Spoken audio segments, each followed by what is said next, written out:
Clinic. I welcome all of you for the another case series today. This is going to be a third month of the we have started the PG Clinic, and I very thankful to the Central IAP office, Neelam Madam, and all the office bearer for all the supports, and we are getting a very good response for this PG Clinic also. So with this, I would like to invite Dr. Ruchira Madam to say a few words before we start for the clinic. Thank you, Arif. Thank you, Dr. Arif. Uh, Again, what to say? Welcome again from IAP side to all of you, and great thanks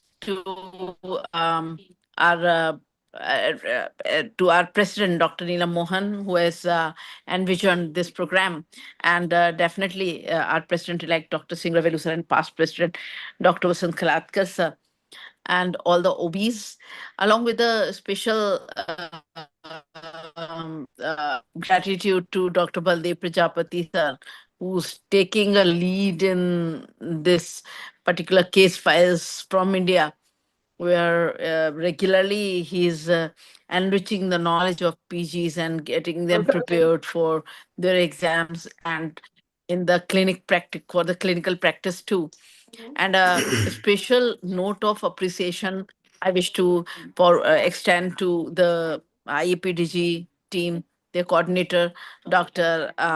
Dr. Ganesh Kulkarni, and all the joint coordinators. So, without any delay, uh, I am once again. I wish all the best for this yet another episode of Case File. Thank you very much. Over to Dr. Arif. Thank you, Madam, for your words. Now I request Dr. Neelam Mohan, Madam, our President, to grace this occasion and to say a few words. Yeah, thank you so much, Arif. What I wanted to say was last night I was at the case files too. And maybe it is due to the time of what things are increasing. I could see a lot of participants, close to 100 now. Are the PGs sharing the flyer amongst their colleagues? I don't know. Most of the time, the PGs expect that we should do the work. I fail to understand why we should do the work. It is like, why can't they keep sharing the flyer among the colleagues if they want? And if you've always seen whether it is Akshita, Fani, Teja, Meenal, Samarth, Dean, and the rest have not even bothered to name their own names also. They are so lazy that the name is going Motorola 987. So you all need to understand Apurva, Viru, Shreya. Like, don't you tell me honestly, if you can show me a video, let me see your faces. Can all of you show me your video? And I want to know, show me a video. Teja, Fani, Apurva, Shreya, Nikhila, Samarth. Good Akshita, you get an award. You're a bright, beautiful girl. Thank you. Fani, thank you. You look pretty handsome. Nikhila, Reddy. And one plus, can you change your name? The one in the blue head cap. What's your name, darling? I'm Huh? Shiva. Shiva, where are you from? Did ma'am. Sorry? Sumandeep Hospital. Where is that? Sumandeep, Gujarat. Sumandeep Vidyapit, Gujarat. Baroda. So say Gujarat, darling. I'm not. Nikhila Reddy, where are you from? Ma'am, I'm from Hyderabad. I'm very impressed because Reddy and Hyderabad. I'm your senior. I'm Hyderabadi. So good. Reddy, Hyderabadi. Let's put our cheeks together. Apurva Patil, where are you from? So Nikhila, did you share this flyer amongst all in Hyderabad? Yes or no? Be honest. No, ma'am. No. So can you promise today that why should Sandeep and Yogesh should be here along with Ruchira? Why? They're not supposed to be here. It's you all who are the fellows. Why can't you all share? You know, God helps them those who have, what are you doing for others, your own colleagues? You're not spending time. Isn't that unfair? That Baldev is spending time with you all, Neelam is always there with you all, and you think you are doing us a favor by being there? Why can't you share with your colleagues? Apurva Patil, where are you from? Shiva, where are you from? Blissby, where are you from? I'm from Hyderabad. Good, at least But it is spreading to Hyderabad. So how do we get to spread this to Maharashtra and to other states? Can you suggest, is there any group of PGs? Akshita is there from Gopal. Akshita is from Bhopal. Okay. Akshita, why are you not sharing it between people in there? Why? I think Ma'am, actually, it's already been posted in our group, ma'am. Yeah. Akshita, I think you can request your other colleagues to join. I know the very dynamic group from your institution, and I'm sure that you should join. Even See, there will it be a very good hurts discussion. people to make the efforts and then it doesn't. It's like, I only wish I can take you all photographs and then post it saying that, I mean, look, these are the only people who are doing. It's not fair. No, it's not fair. And last night the lecture was so good, I can't tell you. It was a case I couldn't sleep till 11:15 till I sorted and I ate only at the end. Because it was so interesting and we were arguing as consultants. That was the beauty. So you had heard so much. You heard, different people's thoughts and, we're discussing, no, not this, not this. So actually it was good fun where we were discussing things and you all should be there. So that's all I have to say. Not that I'm nasty, I'm sorry. I'm not standing for any election, so you might find me a little firm. And those who stand might be trying to keep you all. So don't get carried away. Election or no election, you are not anyway votable. But please understand. Now, another thing I want you all to do. Each zone, listen carefully. Each zone, we are doing a 3-day final year PG teaching course. Baldev Prajapati is one of the top, the people who are involved in this. In each zone, in some region, in zone, we are doing 2. Like I was thinking of doing 1 in Maharashtra, 1 in Gujarat, so that if my funds permit, and we are just looking into those logistics. And Dr. Baldev, Dr. Deepak wanted to be the national coordinator, but Dr. Mahesh Moite and Anurag, who are a joint secretary, are the main joint national coordinators. You know the program along with it. We prepared, so I prepared something and give it to Bala, and Bala will connect to you all and get it. He said that you're very fond of abdomen to me, so you will be given in charge of abdomen in that. So 3 days teaching course free, just 500 rupees registration for those who are associate members. Can you spread this message now to everybody? Nikhila Reddy, Akshita, Shiva, and all. Please spread it so that in the month of July, each zone, the dates are going to be announced soon. Dr. Ruchira, I told Dr. Moite and Anurag to take the dates and gave me. I worked with them on Sunday when I was there in the office. And Yeah.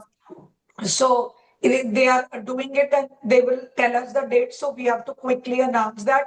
Before that, एक mail Absolutely. जा सकती है to medical colleges. कोई अगर 800 medical colleges की list I don't know whatever जो हमारे पास list है वो जो PG की course की PG की medical institute, if you can just send a mail to all that this is the course being planned so that the students know it's going to be in July.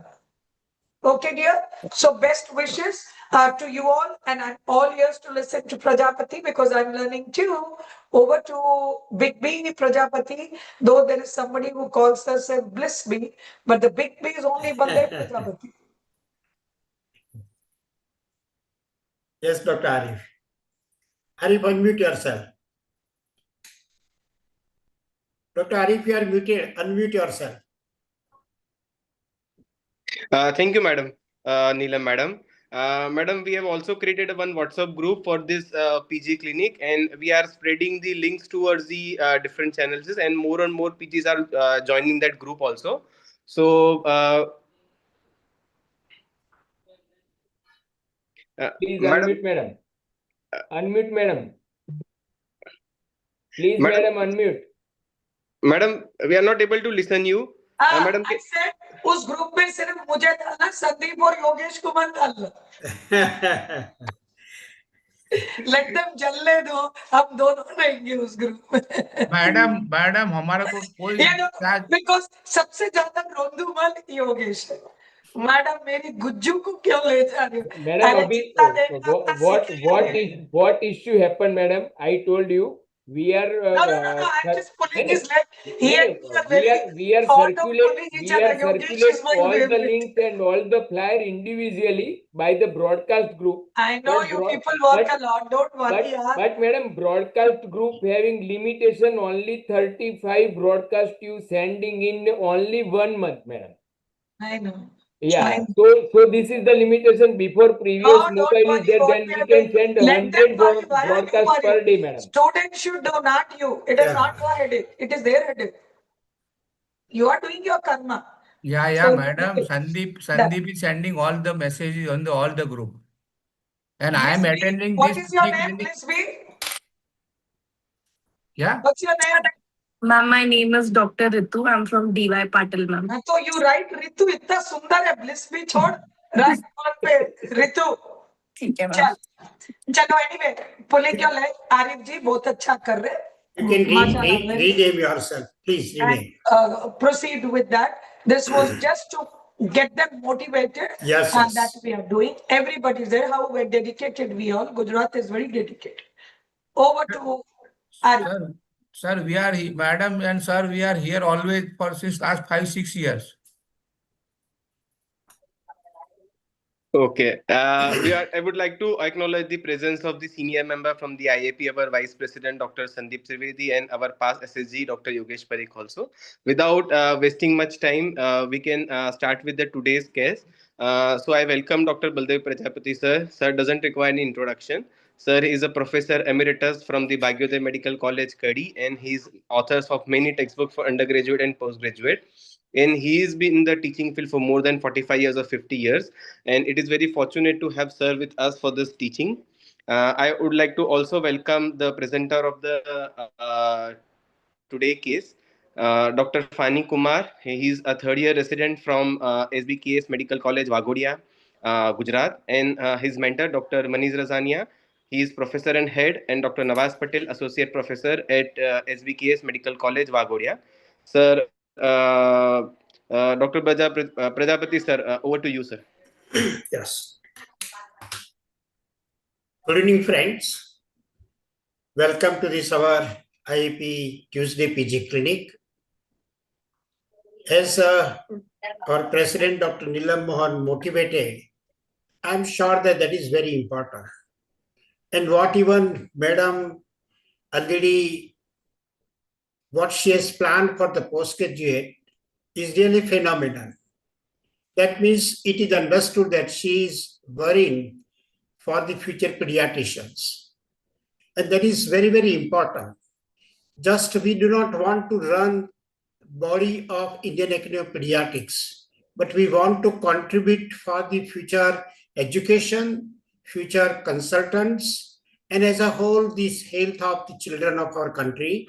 And I'm sure that this is a very important message from our president and office, even including Dr. Ruchira Gupta. I'm sure that whatever they plan, all of us are there to manage whatever the programs they bring out.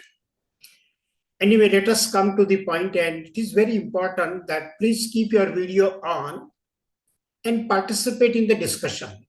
Just I will say remaining present is not sufficient.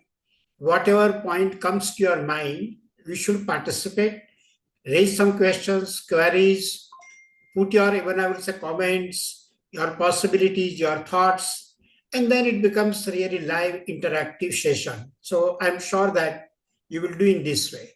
With this remark, I request today's presenter, Dr. Fani to share his PPT and start the history part. Dr. Fani, please. Am I right to pronounce your name, please? Yes, sir. It's Yeah.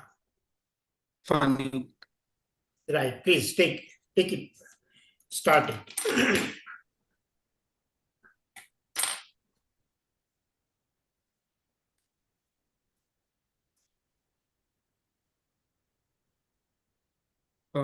First of all, good evening, everyone.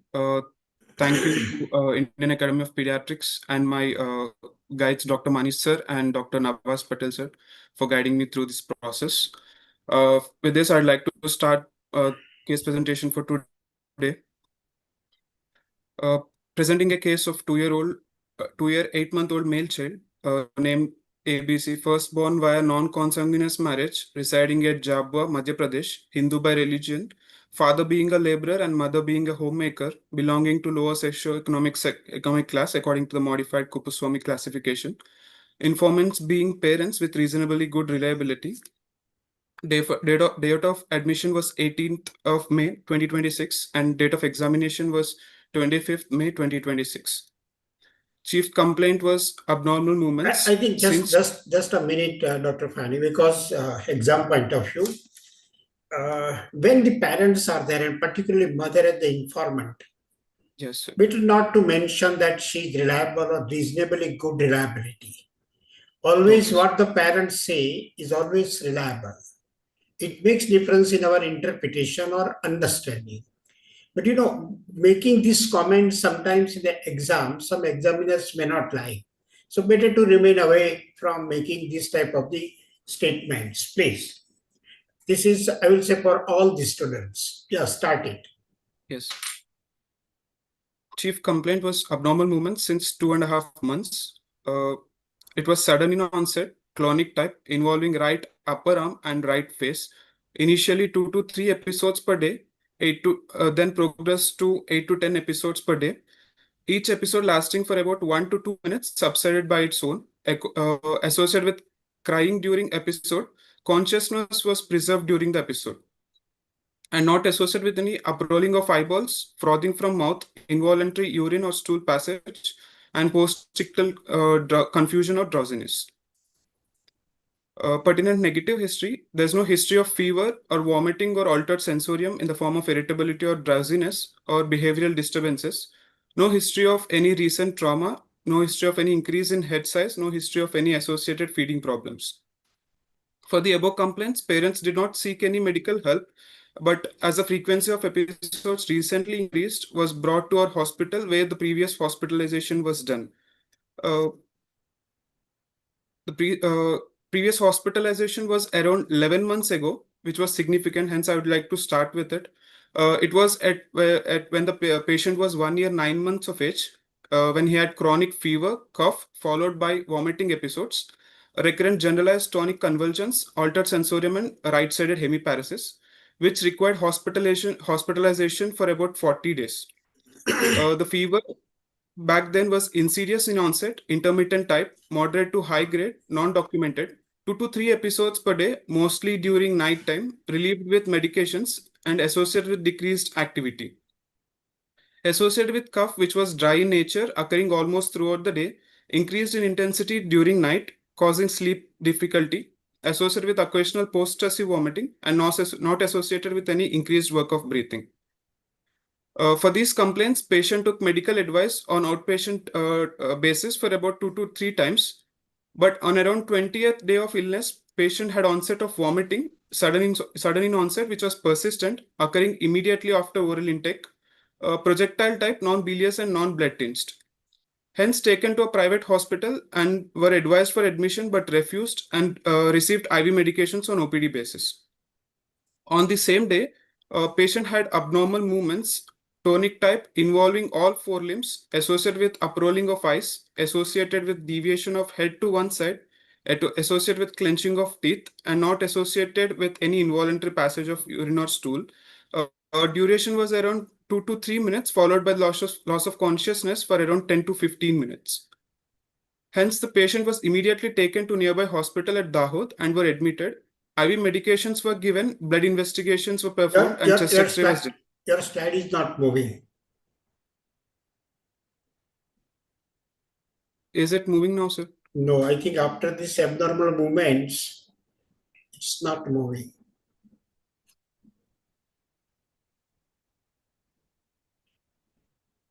If it is not moving, can you stop sharing, then again start? Then probably the problem will be solved. Yes.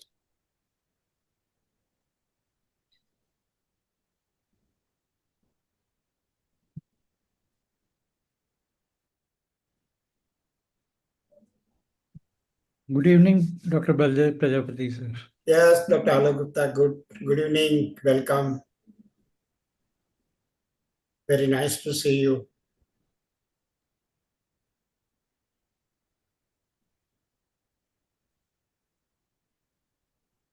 Sir, is it going forward now? Yes, it is now moving forward.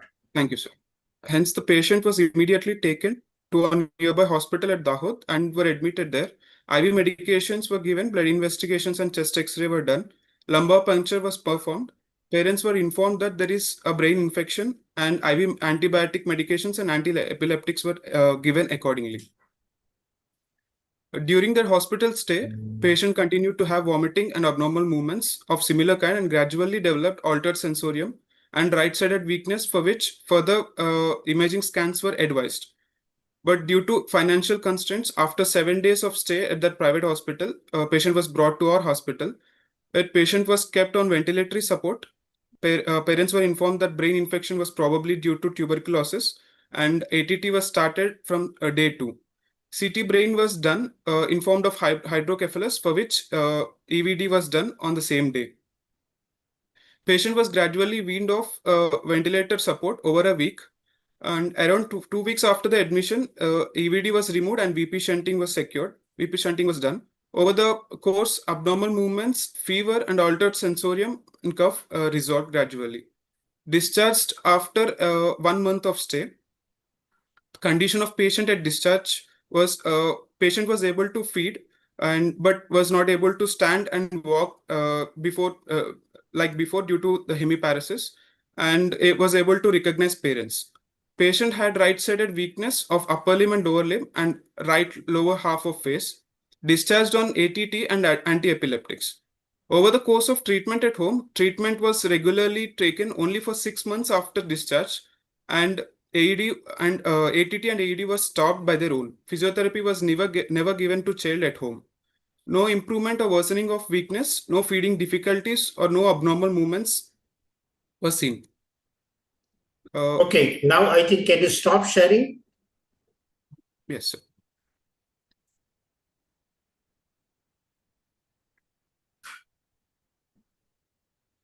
Who will start? I will say, initiate the discussion. You know, when these type of the cases are there already some illness was there in recent past. And then for new development, child is brought to you. And it is always confusion to the students in this type of illnesses that from where they should start the history. Similarly, it happens sometimes in a case of cerebral palsy. There is cerebral palsy, the child is brought to you for the epilepsy or pneumonia or something. And if you start the history from that, and then later on you come with this past history of birth asphyxia or something and NICU admission and child was already diagnosed cerebral palsy and under the treatment of physiotherapy, then the confusion to the students that from where they should start the story. And even how the examiners are taking, what way they take the right or even the better. I think every way, whatever way you start is right, but you know which one is better.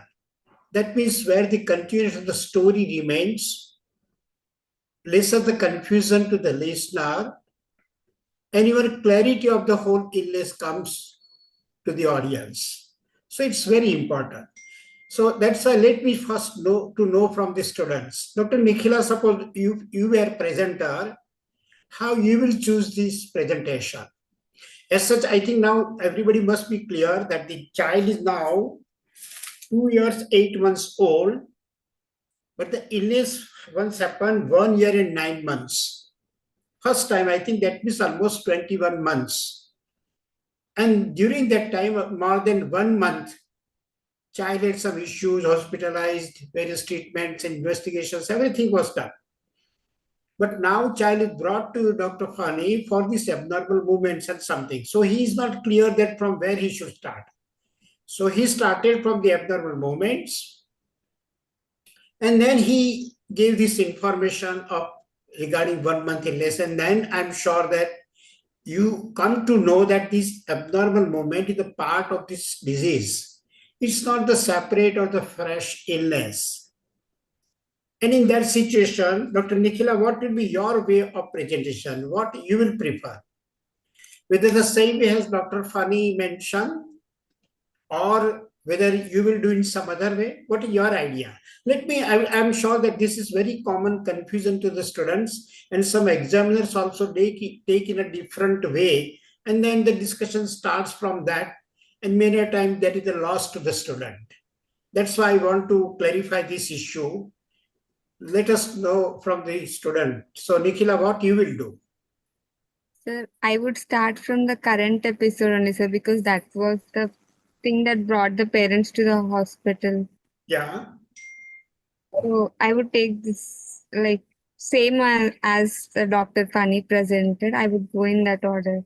Right. Suppose you do it this way, then I know this. Some of my friends exactly how they start the discussion or dialogue. They say that I am not interested in the past history. I will go later on. But to start the discussion from the chief complaint. And the chief complaint is some abnormal movement. Then they will ask you that what is the likely cause for this illness? What you will consider? They will ask you that what is your idea for this abnormal movement? As there is like also history of fever and cold cough, I would think that of is Nikhila in the past you have taken. That you are not included. At present, what Dr. Fani has mentioned, child is brought for the abnormal movements. Yes, nothing else. Then he said that this was in the past. That's why I'm really, he has, I will say, chosen the good case. Selected really the very appropriate in this type of confusions, how we should come out. Anyway, that is the Dr. Nikhila's way, that she will follow the same way. Dr. Akshita, what you will do? Akshita, are you there? Good evening, sir. Yes, good evening. Dr. Akshita, what will be your way? Sir, I might be wrong also, but I'll start from the first chapter. Let me make the point here. Everybody may be wrong, and everybody may be right. So that is the question. Your own way. You can describe. Sir, if the current episode have serious connection with the episodes in past, I would like to start my case from the whenever the first episode happened. So if the child had episodes since 2.5 months of age, which has started from early infancy, I would like to start my case from the very first episode. So. Okay, that means when the child first time became the ill at the age of 1 year and 9 months. Am I right? Then you will take the, I will say, whole link with this present problem. Okay, let me know from others also. Dr. Tanvi, are you there? Let us come out, I will say, various, yes, doctor, somebody else even voluntary wants to give their way. Dr. Teja, what you will do? I know some of the students because they are discussing remaining present in multiple cases. Dr. Teja, what will be your way?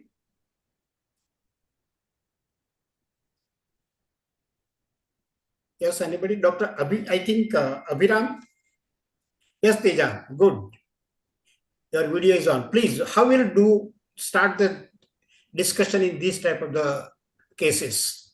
I will start with history of chief complaint and history of present event. I will start with this present event, sir. And in past history, I will mention about the events which have occurred previously. Right. Anyway, I will say these are the different ways. Let me guide you. What commonly people like it, or I will say what will be easy for us. Very rightly, as Dr. Fani has started, you can say that the child with this age has brought with this type of the chip complaint, whatever the details he had mentioned is right, abnormal. But then better to start the story in this way, that on the further conversation, I came to know that child had the illness at the age of almost 21 months, which required the hospitalization for almost 40 days, or I think more than 1 month. And then I connected that this illness, this problem is probably in the connection with that illness. And therefore, I would like to start my presentation from that age. So that you know what happens, that you very easily can connect this present problem with the past illness. Actually, it is a part of the illness, part of the this abnormal movement is a part of the, I will say, the sequelae of this illness. And therefore, it becomes very easy to find out the link. Similarly, it happens, you know, that in the MD and DNB, CNS is the long case, central nervous system most of the times. And it is many a time this cerebral palsy, hemiplegia, tuberculosis meningitis, these type of cases are commonly available. So commonly these type of cases are going to be there. And in a case of cerebral palsy, suppose child is brought with some feeding problem, delayed development, something, these are the common presentations, or even epilepsy. And then you can start that with this type of the presentation. While going with the details, I came to know that child had the problem at the time of birth, and therefore I would like to start these details of my presentation from birth history. And then you can start that it was the birth, then the preterm baby, then the birth asphyxia, required even the hospitalization, ventilator support, convulsions, hypoglycemia, jaundice, discharge with these problems, and now the feeding problem, delayed development. So very easily you can connect that delayed development is a part of this insult. And then it becomes very easy for us, and even for the listener, to understand that this is the sequelae or part of this continuation of the illness. So better to take in this way. Anyway, now coming back to this problem, that how we'll try to analyze. Anyway, let us start from that 1 year, 9 months. Illness, I'm sure that you were there with Dr. Fani when he was talking. That started with the fever and cough, initially treated as an outdoor patient. Then the child developed the vomiting main issue. I think again it was treated as outdoor, IV some antibiotics or injections. And then child developed the seizures and hospitalized in the whole hospital, which required more time. Even child deteriorated, required the ventilator support also. Various investigations were done. Some treatment was started, and the child is brought to us now with this abnormal movement. That is the, I will say, story in the short. So how will you try to analyze that? What does it indicate? What type of the problem will you try to predict? Who will take it? Who will initiate the discussion? Dr. Shiva, can you start it? Yes, Dr. Shiva. Yes. What is your understanding? How will you try to understand it? Yes, sir, but at the age of 1 year, 9 months, patient has episodes of vomiting. Right. And history of abnormal movements, and some other investigation was done. And Dr. Fani mentioned it was most likely TB. So it might be due to hydrocephalus associated with TB finding. Maybe projectile vomiting, if it is mentioned due to hydrocephalus, we can look for the signs. Okay. I will say why it was not the bacterial meningitis. How you directly came to the tuberculosis meningitis? I will say it was the bacterial meningitis, and can be even the not properly managed, then gone for the partial treated, or the chronic meningitis, And then that scenario also will go with the same hydrocephalus problems, complications. So why Yes, sir, not? yes, sir, but in the history he was mentioned suspected TB. You know, somebody So, might have started wrongly also. okay, yes, sir. Because It we might be don't know factual. because we don't know the details whether was it confirmed. Many Yes, times sir. it happens. I am sure that you must be watching in the practice that somebody has started anti-tuberculosis therapy, but not confirmed. Even you know that somebody has started the treatment for the enteric fever and referred to you as the multi-drug registered enteric, but it was never proved enteric. So not necessarily enteric even.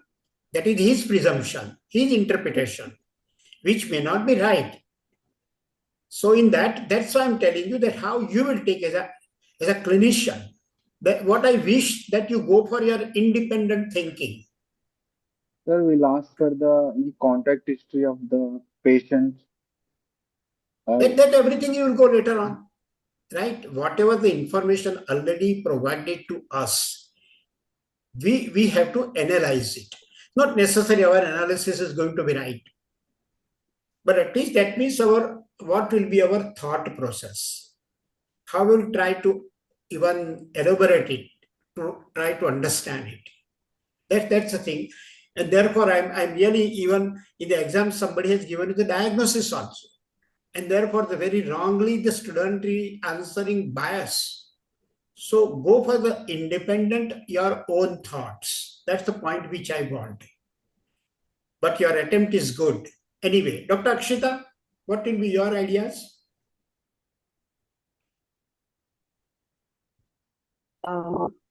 Sir, I believe this case is probably of epileptic encephalopathy, sir. Right. Sir, because the age of the patient where the first episode started is highly correlating with the same features of epileptic encephalopathy syndromes like West syndromes and Dravet syndromes, which usually start at the age of 2 months, sir. But here it was 1 year and 9 months. That means 21 months, almost 21 months, Akshita. Yes, sir. Sir, initially they start from 2 months and their not at the age of 2 months. So 2.5 months. It was that is the duration, I think. But the age at what the child there was the problem was around 21 months. Second thing, if I remind you, illness started with a fever and cough, later on vomiting, then went for the seizures. While you know the West syndrome, what happens? There is usually no fever. And West syndrome usually starts with a different type of the movements. And this child will be having the even delayed development and so many things. On the contrary, that will be the chief complaint. Yes, sir. Here somehow at present he has not informed us, right? Anyway, but your attempt is good. Do you want to think in some other way? Because you know there are various ways in the exam. Yes, Dr. Hardy. I know some of the names because you have participated in the past. And it's a good thing that you are present over here. Anybody else? Dr. Teja, what will be your idea? Come on, very good. Sir, this could also be some kind of genetic epilepsy like Dravet syndrome. It can also be like that. Dr. Teja, why you are, I will say, directly jumping for the Dravet syndrome? What very specific feature is that? Which I will say guides you directly to comment for the Dravet syndrome. Multiple episodes of convulsions and associated with fever. I think here now, even if you go in the details, that even the child, some lumbar puncture was done, and from that on the content they were informed something else. Do you expect that the hydrocephalus is going to develop in a case of Dravet syndrome? No. In West syndrome, Dravet syndrome, we don't expect that they will go for the hydrocephalus, which already he has revealed, right? Anyway, what is my idea? That please don't go bias in the exam. Go for an independent thinking as you are answering the rounds. Very simply, I think if we start the story, that here the child was having the first fever and cough. At the presence of fever, we can consider that that is some inflammation, probably some infection. That is commonly we are thinking. And with that, somehow somebody tried to treat it as an outdoor patient. We presume that very commonly must have given with some antibiotics. Still the patient didn't respond. Later on, as they were outdoor, some IV antibiotics were given. Still patient didn't respond. Developed the vomiting. Even the seizures, altered sensorium. This is very classical, we can say that signs of raised intracranial pressure. Very classically. Now, any patient presents with the fever, seizures, and raised intracranial pressure, usually, in Nelson and every textbooks, they say that, we go for the syndromic classification. And therefore, we say it's an acute febrile encephalitic syndrome, which includes even bacterial, maybe the tuberculosis, maybe viral, maybe protozoal, maybe sometimes even inflammatory condition, immune mechanism, may not be infection at all. Therefore, better to call it that these patients certainly had some inflammatory CNS condition.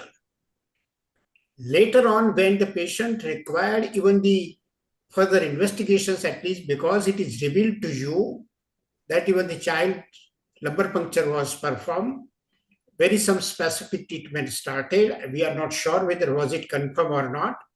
And still, even in spite of that, child developed the hydrocephalus. That means some chronic, at least CNS infection. This much you can say, some chronic CNS infection. Very difficult to say exactly was it really chronic bacterial meningitis, tuberculous meningitis, or even something else. Therefore, very simply you can answer in this way that looking at the details of the history, it seems that the child had acute encephalitis syndrome, which started with a fever, cough, and later on signs of raised intracranial pressure and seizures, which when they require the 40 days hospitalization, with some investigation, some specific treatment was started. So likely some chronic CNS infection. And that chronic CNS infection, it can be even the bacterial, partial treated or something, very difficult to answer only from this history. Maybe, yes, I agree with even Dr. Fani, maybe even tuberculous meningoencephalitis, we cannot rule it out. Or even some other condition with the CNS, and even with this fever, it is already revealed, or further evaluation might lead to the diagnosis. Anyway, so I think this is the thing that how you should, because from your first history, from the symptoms, how you are analyzing, that question is going to be there in the exam. They don't want the diagnosis. And naturally, nobody can give the diagnosis from, I will say, just symptoms. But how we are putting, I will say, analyzing the symptom. That always, better to answer in this way. Whether the illness is acute, subacute, or chronic. Try to answer in this way. I think here, illness is chronic, right? So this chronic condition with the fever and other things, with the CNS manifested, you can say it's a chronic CNS inflammation, likely infection. That can be bacterial, tuberculosis, or even something else. Better to put in this way. And then you can, as the more information is available, probably you can have the more clarity. You can narrow down later on your thoughts that now from the chronic infection, what chronic infection is likely. Right. Again, it is one of the strong possibilities, not necessarily it is a diagnosis. So better to take, I will say, in that way. If any student has something else, or should we go further? Or even any teacher? I think Dr. Bala is seen, although he has not, I will say, put, but even just he is appearing my eyes will not miss him. And I request whenever he's free, I know that this is his consultation time, but whenever he's free, he's I would say, good teacher, master clinician, and his comments is going to be quite useful, even not to you, to me also. Anyway, let us wait for his comment whenever he's free. Yes, Dr. Fani, can you take it further? You can share your PPT and take the further history. Yes, sir.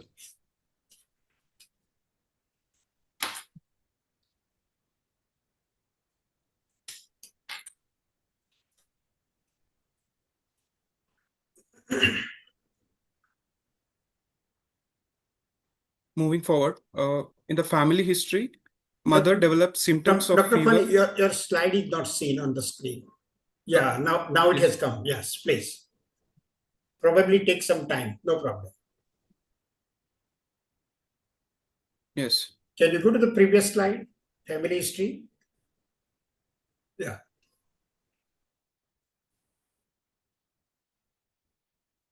Yes, sir. Okay.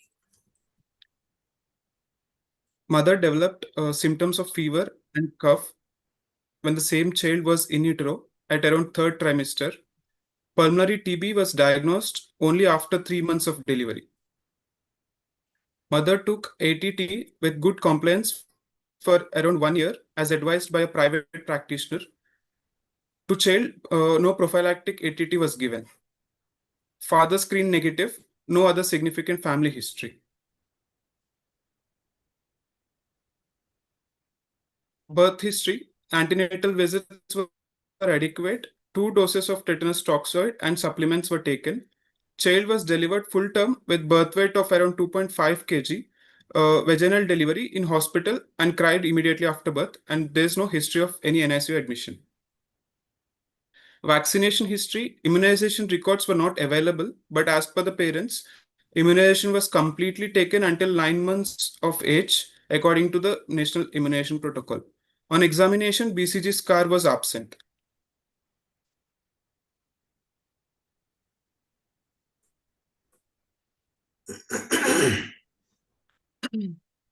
Dietary history, patient was exclusively breastfed and started on complementary feeding. And family food was started by around 1 year of age. Breastfeeding was continued till 1.5 years of age. As of now, patient has an observed energy intake of 976 kilocalories per day over an expected of 1160 kilocalories per day with a deficit of 184 kilocalories per day, and protein intake of 12.8 grams per day with an over an expected of 13.2 grams per day with a deficit of 0.4 grams per day. Coming to developmental history, patient development was taken before the significant illness that had happened before at 1 year 9 months of age that has required 40 days of hospitalization. In gross motor domain, the last achieved milestone then was patient was able to run crudely, explores drawers, expected at age of 18 months with a DQ of 85%. In fine motor, patient was able to release pellets into bottle and was able to self-feed, which was expected at 18 months of age with a DQ of 85%. And in language, patient was able to achieve monosyllables, which was expected at 8 months of age with a DQ of 38%. And in personal social, patient was able to ask for food and pulls people to show toys, which was expected at 2 years, which had a DQ of 100%. Overall DQ back then was 78%. The present developmental history at 2 years, 8 months of age is in gross motor, patient is able to sit without support, which was expected at age of 8 months with a DQ of 25%. And in fine motor, patient is able to release pellets into bottle, which is expected at 18 months with a DQ of 56%. And in language, patient was able to say monosyllables, which was expected at 8 months of age with a DQ of 25%. And in personal social, patient asked for food pulls people to show toys, which was expected 2 years, with a DQ of 75%. And presently, the overall DQ was 45%. After the illness, milestones were lost, but no regression and no achievement of any new milestones were noted.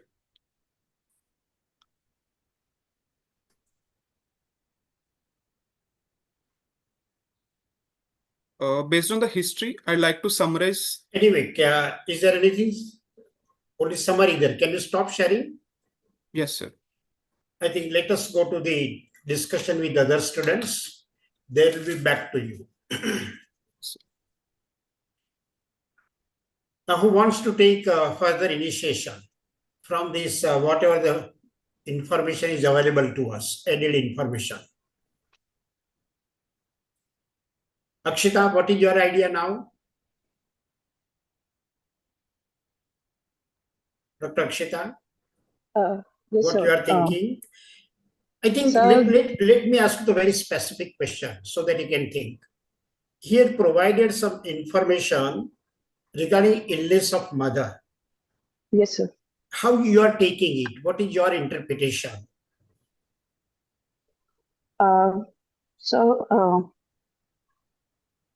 You know, mother had some illness, what he said, during even the pregnancy. After even at the age of 3 months, she was having some specific diagnosis and treatment was taken to the mother. Regarding this illness of the mother, how you are taking, what is your interpretation? And then whether is there any fallacy, something missed, what is your idea? Sir, on asking contact history, we take that if the child has ever been in contact with a known case of TB or suspected TB patient in nearly of time. Akshita, I think before, Akshita, sorry for interruption. Before you come to that conclusion, would you like to ask some questions to Dr. Fani, whether he has asked in the history, or suppose you were there, what other points you will ask to the mother? Or are you happy? You are happy with this information, what are provided to you? What is your idea? You know that MD examination is going to be the final for the specialization. And no examiner will consider us for, I will say, as they do in the undergraduate. They want everything clarified from you. Therefore, how will you, what other questions would you like to ask Dr. Fani, whether he had asked in the history, or suppose you were there, what you will do? Dr. Akshita, please take it further. Sir, I'll ask in detail about mother's, that what kind of TB infection she had. Exactly, yes. Whether she had TB involving the pulmonary TB or some other organs were involved, sir.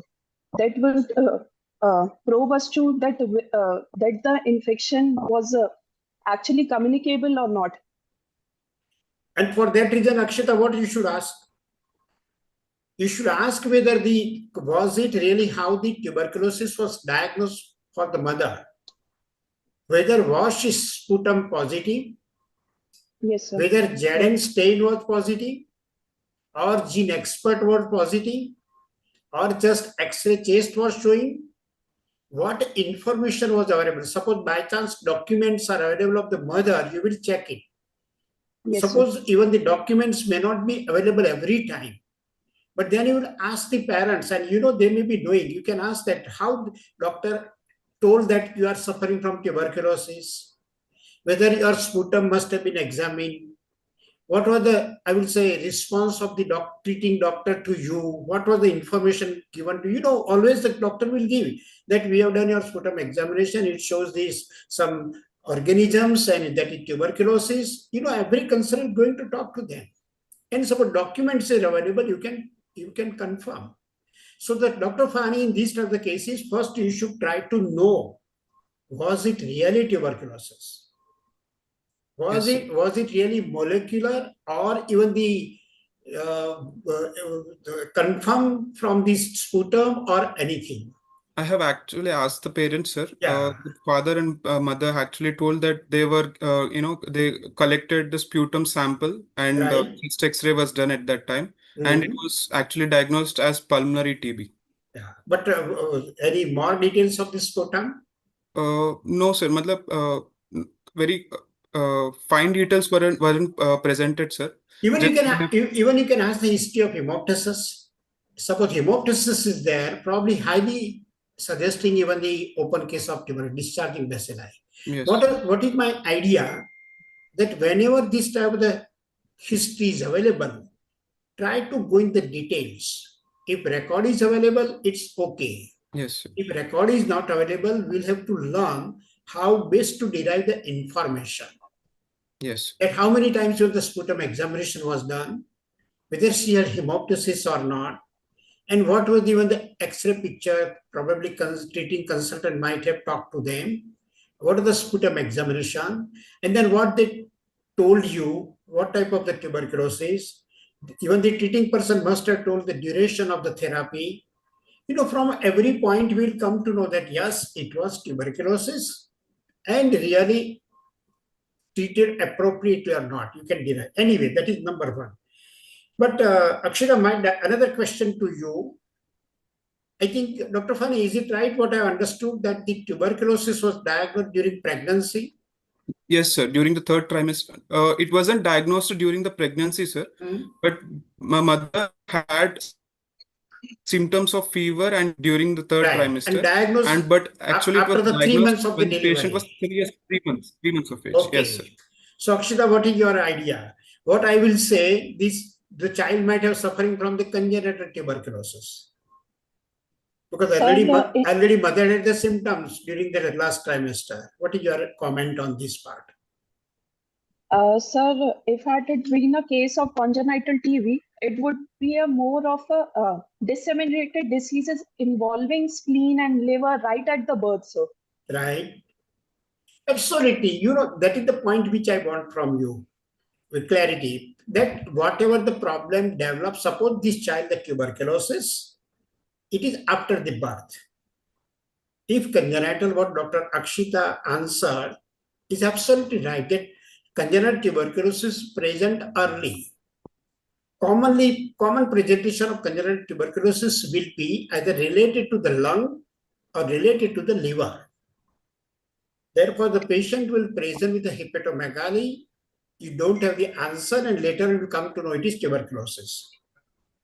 Or that through the placenta, bacilla had passed through the liver and then reached to the lungs. Or even the lungs, there will be the persistent pneumonia. So this type of presentation was not there in this patient. So we presume that it is not the congenital tuberculosis, but certainly tuberculosis contact was there, mother, strong history, and therefore likely that the child has got this tuberculosis infection. But one more point, Dr. Akshita, in the history, what you should ask, because the child was exposed at 3 months of age, developed the manifestations as almost 20 months. So what other questions you should ask? We can ask for the mask etiquette if the mother has actually maintained etiquette while breastfeeding. Okay. No, anything regarding the child's health. Again, what link is missing? I want your attention. So a child developed this, contracted the tuberculosis at the age of 3 months, manifested at 21 months, full-fledged. So what was the health status of the child during that infancy? Was it having really normal weight gain? Had some mild symptoms of fever or cough or something? Or really growing properly? That means the child might be having some chronic illness. And in the form of the fever, cough even, recurrent, they will consult some pediatrician or consultant. They'll offer some medicine, not improving. Recurrent problems are going on. Even not taking the foods properly. That means what we say loss of appetite. Child is not gaining weight properly. So these are the stories likely in this type of children that you should as you know, because parents will not understand the importance of this aspect. It may be there, but they will not understand this importance or I will say correlations that as a consultant will have to. Yeah, Akshita, you were telling something? Yes, sir. I was saying I would ask if the child has received any TB prophylaxis medicine. Yes, very good point. Dr. Fani, I think he said that no prophylaxis was given. Yes, Dr. no. Akshita, suppose you were a treating person, what you will do? In this scenario, already you know that mother was diagnosed tuberculosis at 3 months of age of the child, and she was on the anti-tuberculosis therapy. What further you will do for the baby? Sir, I'll do the testing of the confirmatory testing of a child, sir. What you will do? Yes, please come on. Very good. What test you will do? Sir, DNA PCR, sir. Sorry? Sir, DNA PCR, sir. Okay, what Sir, what DNA PCR? Sir, NAT, sir. Okay. From? Sir, gastric aspirate, sir. Since Gastric the child aspirate, had yeah, come on. I think that's the point. Very good. You know, the Dr. Akshita, what I think she wants to convey, I understand. First, you confirm whether the child is suffering from the disease or not. Because simultaneously, child also might have been suffering. Probably the child also might have been suffering, but not, I will say, diagnosed, not treated, and presented to you with a, I will say, flare-up of the disease, reach to the CNS. So here in this patient, first you should, what would the first investigation, Akshita, you should do in such patient? First investigation. Sir, NAT testing of sir GA aspirate, sir. Second. And sir, DNA PCR, sir. Third. Very good. I think Dr. Hardi has put on the Hardi, but you should speak rather than putting on the chat box. I think if you see the National Tuberculosis Elimination Program, the first step is that yes, any patient if you're suspecting, then first go for the chest X-ray. And then what are the, I will say, very strong points suggesting tuberculosis in the chest X-ray? Hardi, I think Hardi has responded. Hardi, what you will get in the chest X-ray, which is highly suggesting tuberculosis? There are 3 points. I will give some hints or clues to you. In the chest X-ray, suppose if you get very specific 3 changes, again it is highly suggesting tuberculosis. What are these 3 points? Dr. Hardi? Sir, miliary appearance. Very good. One is the miliary tuberculosis, miliary shadows. Then second?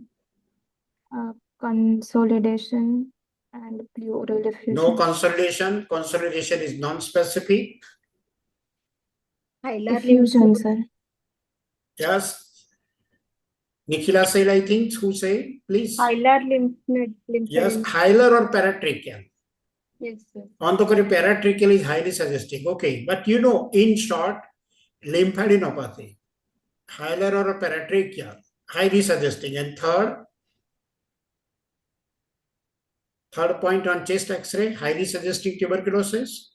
Any parenchymal lesions? No, it is non-specific. Very specific. Older children may have this. Cavity. Effusion, sir. No, Hardi. Again, effusion can be even due to bacterial infection. Streptococcal pneumonia can cause the effusion. But the very specific point is the fibrocavitary lesions. Fibrocavitary lesions.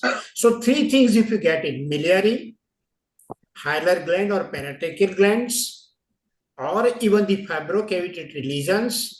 In a suspected case of tuberculosis, if you go for the chest X-ray and if you get these either of the any of the 3, I would say, findings, it is suggesting that is the first X-ray you should do. Second is what Dr. Akshita was answering. Always go for the, because very young child, so you cannot get the sputum, go for the gastric aspirate.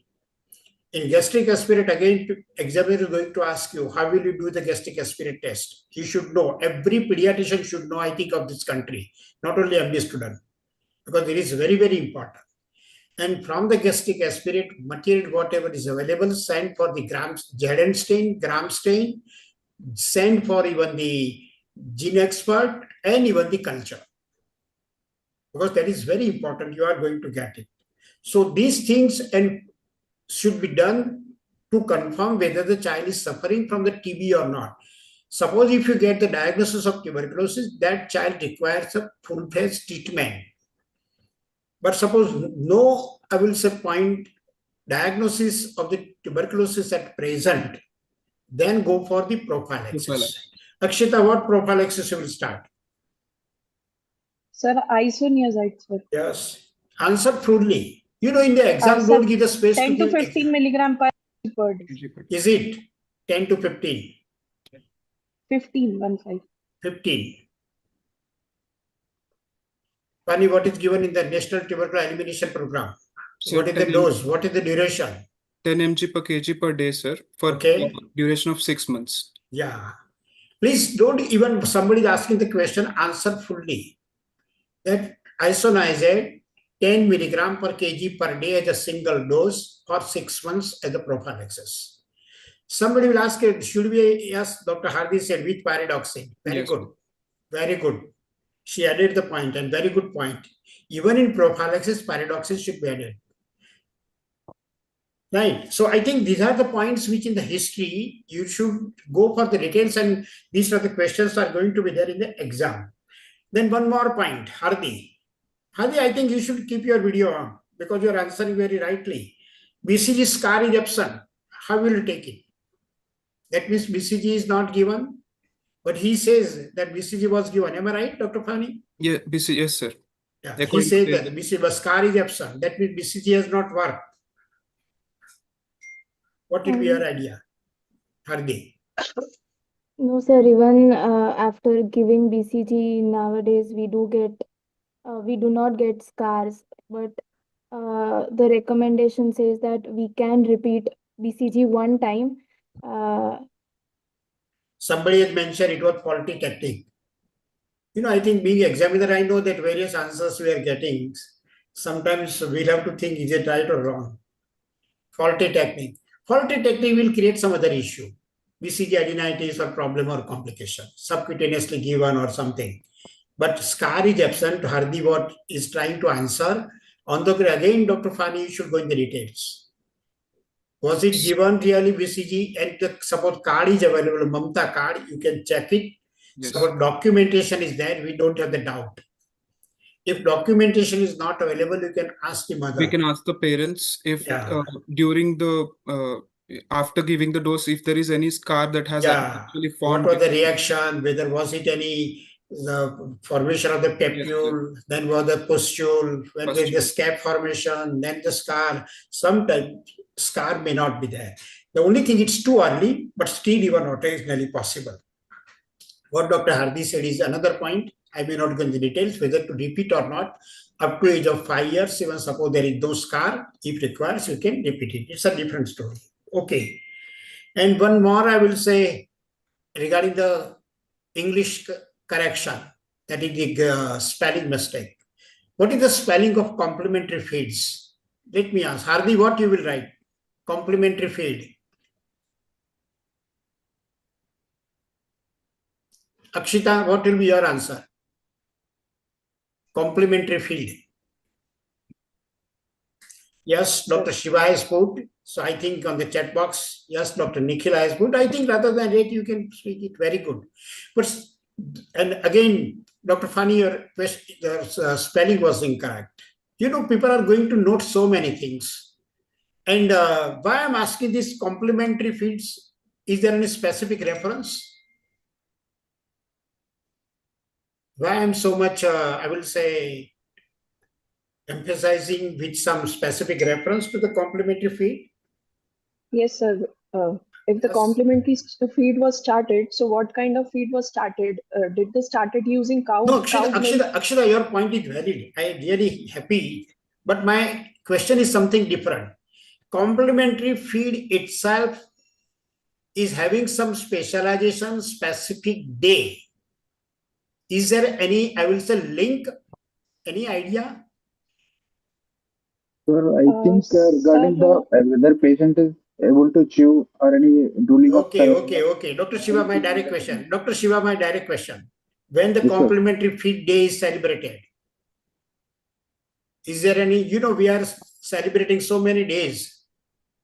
Is there any day for the complementary feed? Don't know, sir, exactly. Yeah, don't know. Very good answer.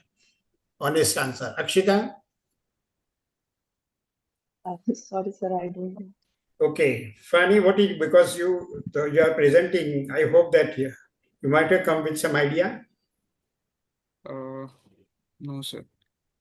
Complementary day, no idea, sir. Anybody is having?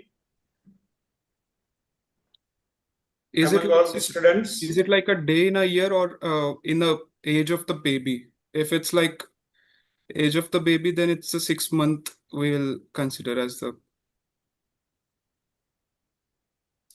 Whenever we are celebrating these type of the days, somebody is going to ask you.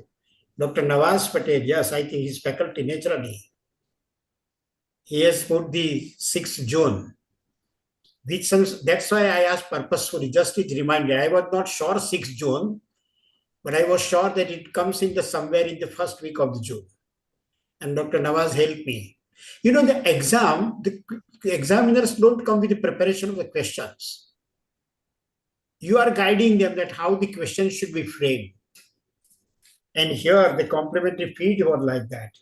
Anyway, now any comment on the developmental history? He said up to certain age it was normal, after this it was lost or something. Nikhila, Dr. Nikhila Reddy, she's from Hyderabad. Nikhila, what is your interpretation regarding the developmental history? Sir, this I hope that you attended his history. Yes, sir. Yes, sir. I attended. Okay. So, what is your interpretation? So this child was like developmentally normal before the illness, but after that there was like Nikhila, he said most of the development, I will say 85. There was lang speech delay, sir. Sorry? There was speech delay, sir. Yeah. I think yes, what he very specifically, but Nikhila, 85, how will you take it? Will you consider it normal?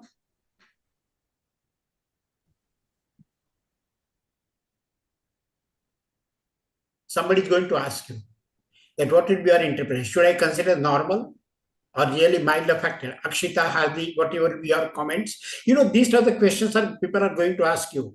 I know that you have prepared with some tuberculous meningitis, you have prepared for the hydrocephalus, you have prepared for variations, but the examiner is not interested to know all the things. Examiners are interested to know how much you know the pediatrics. And therefore, they will ask them different questions. Yes, Dr. Akshita, 85, sir, most of yes, the... Yes, a DQ of 85% is normal, sir. Okay. Actually, what I want to convey to you, in the development, there is the range. And that within that range, you should consider it as normal. Some babies may be little bit early. Most of the babies will be average, but some babies will be little bit late also. It does not mean it is a delayed development. But what Dr. Nikhila pointed out is valid, that somehow the speech was significantly affected. And therefore, one should try to know, is there any specific reason for the speech? And for that reason, suppose speech is affected, Akshita, only speech is more affected significantly. Hearing is the problem. Sorry, I answer. If the speech is problem, the first you should always go for hearing assessment. Hearing. And then go for other things. So I think that's the point. Another thing, what he has made the, I will say, comment that I want the answer from other student that how you are taking. He said, initially it was affected, then more milestones some were lost. But he said, but no regression. And third, he said, but no achievement of new milestone. How will you interpreting this statement, Akshita? And whether do you agree with him or you are interpreting in some other way? What is your interpretation? So this is probably because that the child, due to the illness, as he is chronically ill, he's not been interested in surrounding. He's been deprived socially, and so that's why he's having Herald in his growth, sir, and achieving milestones. So Akshita, my direct question, clear cut. Will you call it the regression? No, Yes sir, or he has no? not lost the, no, sir. So he has not lost the that milestone which he has achieved earlier. Is it That is right, not Dr. lost. Fani? Let us try to confirm from Dr. Fani. Whether what the child was able to do before the illness, whether it was lost or not lost. Sir, in fine motor and gross motor, it was significantly lost, sir. Lost. Maybe due to the No, explanation will go later on. First, make the clarity. So Akshita, it was lost. And suppose by definition, if you say what are the milestones were achieved, if they are lost, what do you call it? The regression. Regression. So really that is statement, but no regression. And one more point, no achievement of new milestones. How do you interpret it?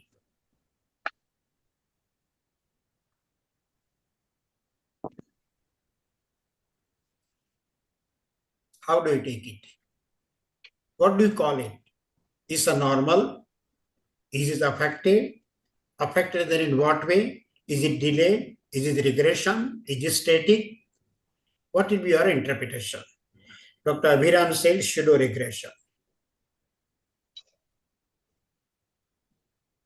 Sir, it could be static. Abhiram guided me that sir asked the question of pseudo regression. Abhiram, we will come to that question later on. Yes, Nikhila wanted to say something. Nikhila, what is your idea? Sir, it could be like static. Static. Why do you say static? Because it is like neither if it is not regression or not achievement of new milestones and persistence of the achieved milestones. Anyway, I think, in such this is really good case for the learning and discussion, and particularly from exam point of view. Many questions are going to be there from different examiners. So I think you should be well prepared. How we should take it? Probably before the illness, pre-illness, development was within physiological range, except probably speech, which required a very specific confirmation. Was it really affected? And if it is really isolated only hearing, it requires different interpretation and further evaluation. It's a different story. But particularly fine motor, gross motor, personal, social, whatever the child achieved, child lost during this illness. And therefore, certainly we can say it's a regression. But after this cause for the regression, we know insult to the brain.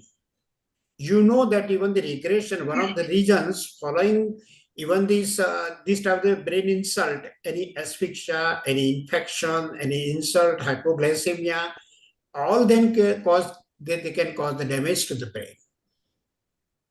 Later on, what even Nikhila, I would think, interpreting may not be totally wrong, that after this illness somehow, and that is the point even from Dr. Fani also, that there is no further achievement of the milestone.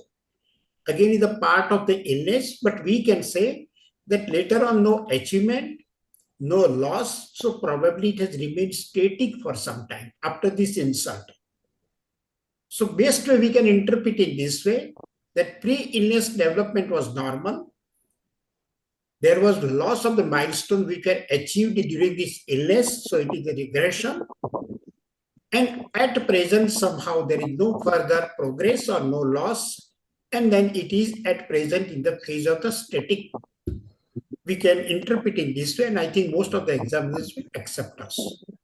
So I think many points we discussed. Already we have taken more than 1 hour in the history. Now the question comes, how will you go for the summary of the patient? And please, summary should not be the repetition of the same things what we have discussed for more than 1 hour. In nutshell, absolutely your understanding, inference, interpretation should be there in very few lines. I want some 2 students to go for that exercise, which will be useful to you in the exam. Dr. Shiva, can you do it? What will be your way of summary in this child from the history? Yes, sir. 2-year, 9-month child came with complaints of abnormal movements involving the right side of the body, with a previous history, with past history of uh, increased chance of ICP, which is hydrocephalus, most probably due to tubercular meningitis, and with the developmental range of post illness, there was developmental. There is no developmental static. Development was static, and fine. Very good. Anybody else? Please, I want the voluntary participation so that it becomes the good, rather than I force somebody. Yes, Akshita, would you like to do? Yes, Dr. Tarisha, even whoever is ready. Akshita, you can take it.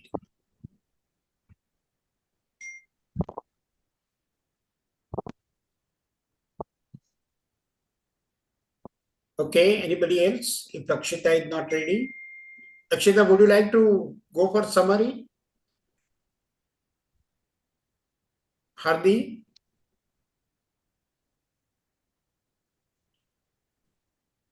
Sir, Yes, Hardi, please, come on, good. 2-year, 9-month-old child presented with acute history of seizure of the right upper limb and lower limb, with past history suggestive of signs of raised ICP, probably due to tuberculosis cause, with a significant perinatal history of tuberculosis to the mother, with no postnatal isoniazid TB prophylaxis given to the patient. Right. Very good. Probably due to some space. Now, post tubercular sequelae. Right. Good. I will say how best you can do it. As I said in the CNS, Dr. Brajesh Sudani, several times I will say, I have heard him that how best we can do. Use the various adjectives. Always first try to define it is acute, subacute, or chronic illness. Then try to answer second thing. Is it really congenital or acquired? Or traumatic, vascular, degenerative, like that. Then second, you can say that what is the anatomy, which part of the nervous system is affected. Second, you can try to answer what is the likely pathology. In pathology, you can say whether it is infection, non-infective inflammation, space-occupying lesion, or even any particularly degenerative disorder, autoimmune disorder. You can, I will say, make the comment like that. And then keep the common possibilities as an etiology. Nobody can answer, I will say, etiology from the history alone. But yes, you can predict. Keep it, I will say, common possibilities first, so that you will be commonly right. That should be, I will say, your approach when you are preparing the summary. Suppose somebody is asking me that how best I should try to give the summary of this child. We can say that here the toddler use this type of the terminology. This toddler male child has presented very specifically, distinctly clarity that chronic meningoencephalitis syndrome. And it developed at around the age of 20 months. So it's acquired. And from the history, it looks more of the infective etiology. It's a meningoencephalitis. That means for brain, meningitis, and encephalitis like picture. So I said that is the anatomy. Pathology now I am saying that it's likely chronic infection. And with that chronic infection, in the history when it is available that mother had some symptoms in the last trimester, and when baby was 3 months old, it was diagnosed tuberculosis. Somehow baby was not further investigated for the diagnosis of tuberculosis, nor even INH prophylaxis was given. And having this background, probably cause for the meningoencephalitis is likely tuberculosis.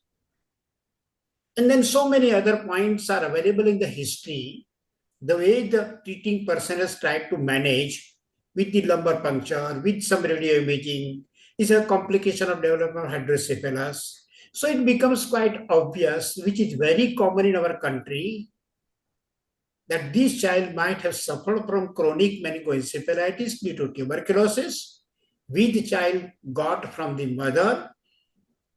Unfortunately, child was not investigated for confirmation of tuberculosis, neither even given the INH prophylaxis, and reached to us with this more possibility of tuberculosis meningoencephalitis. Very simply, and as a development and every part, you can say the sequelae of the chronic infection. So it becomes very easily in one line you can answer. Anyway, I think it was a good attempt, good participation of the students. Still, I wish, as Dr. Neelam Mohan was encouraging, as probably we speak more, as we participate more, as we raise the more questions, more queries, I think more interesting discussion will take place and all of us will be learning in a better way. So now, Dr. Fani, you can, I will say, go further for your presentation, examination. And I think whatever your summary is there, you can discuss and then go further.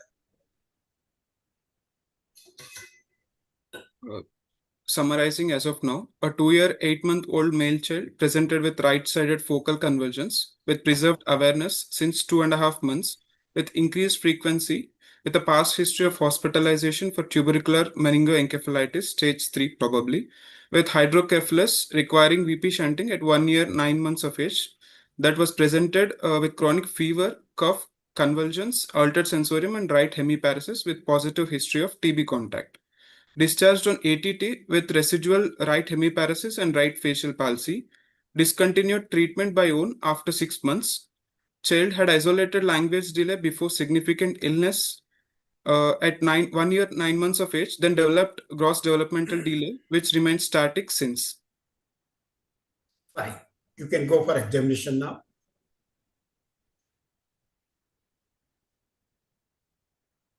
Coming to the examination, patient is awake, alert, and lying on bed, good built and well looking. Vital parameters: temperature was 98.6 degree Fahrenheit at axillary area. Pulse 112 per minute, regular with good volume in right radial artery.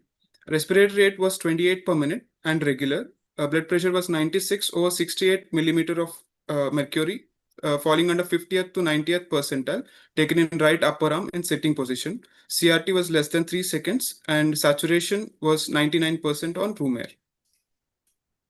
Anthropometry wise, observed weight was 10.24 kg over an expected of 13.2 kg, falling under -2 to -1 standard deviations.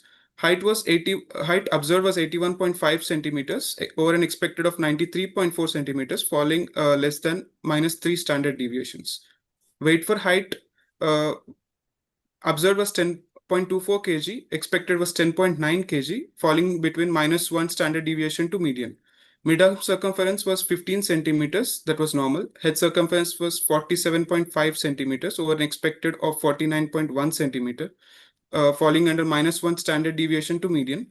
Chest circumference was 48 centimeters, that was found to be more than head circumference, that was normal. Since the patient was with severe stunting, I had taken upper segment and lower segment ratio, which was found to be 1.32:1, that was normal. And the overall inference was severe stunting, that was proportionate. And I had tried to plot on a graph with the taking mid-parental height, and it falls between the mid-parental height range. So probably the stunting might be familial. Head to toe examination, no pallor, icterus, clubbing, cyanosis, lymphadenopathy, or edema noted. Examining the head, head was normal in size. Forehead examination, frontal bossing was present. AF was closed. There was a scar of 3 centimeters by 1 centimeter, right frontoparietal region, and the VP shunt chamber was present above right mastoid region. Face, obliteration of right nasolabial fold was noted. Deviation of angle of mouth to left side noted when smiling. While crying, both eyes can be closed tightly and frowning was present. And there was no other dysmorphism. This was a scar that I had examined.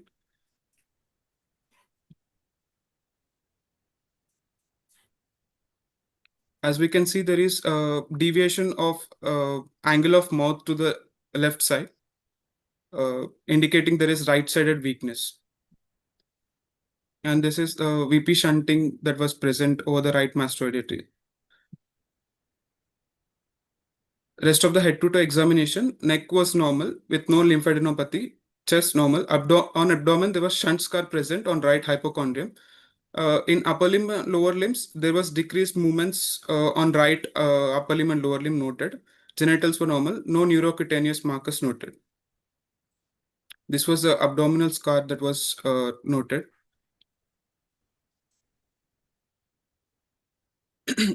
Coming to a systemic examination, higher mental function, child was conscious, alert. Can you just stop sharing for a while, because we'll forget these general examination findings. Yes. Any question from other students to Dr. Fani, which probably have missed or you want to ask him?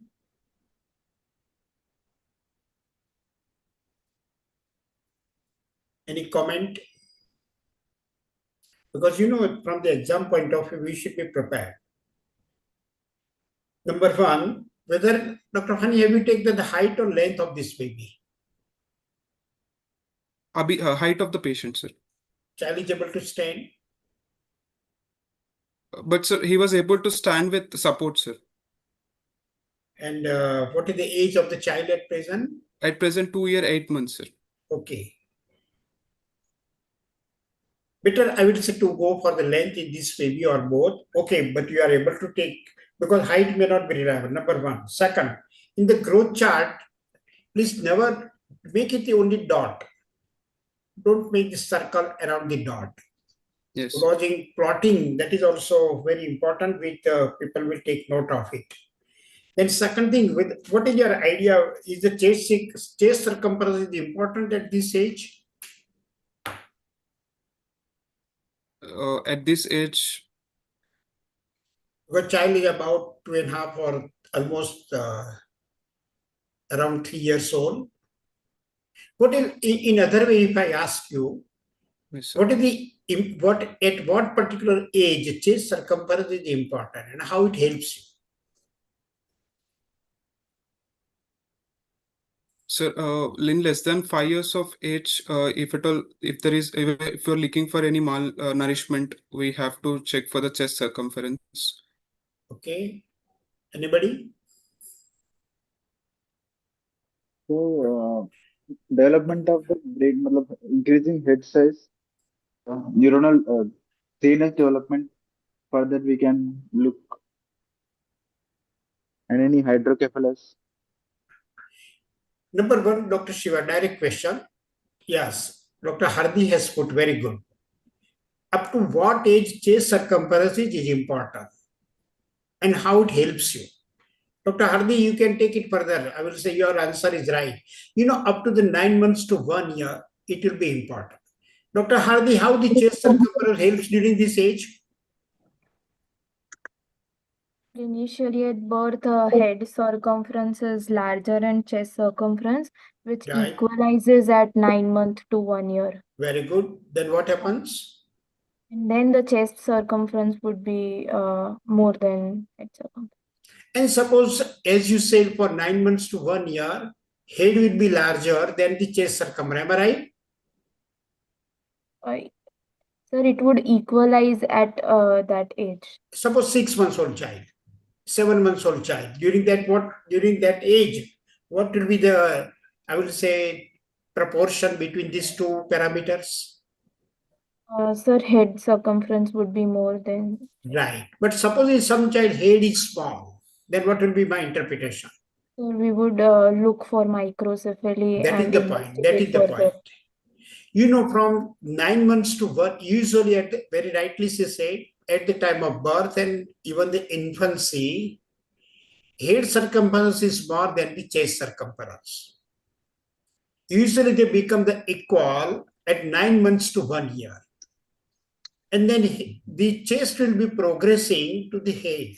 The reason is, you know, due to the good, with the develop, particularly with the nutritional improvement, and head growth, you know, that will be slowed down. Initially, head will be growing very faster up to the age of 2 years. 2 years. And first year maximum. Therefore, afterwards, the growth of the head slows down.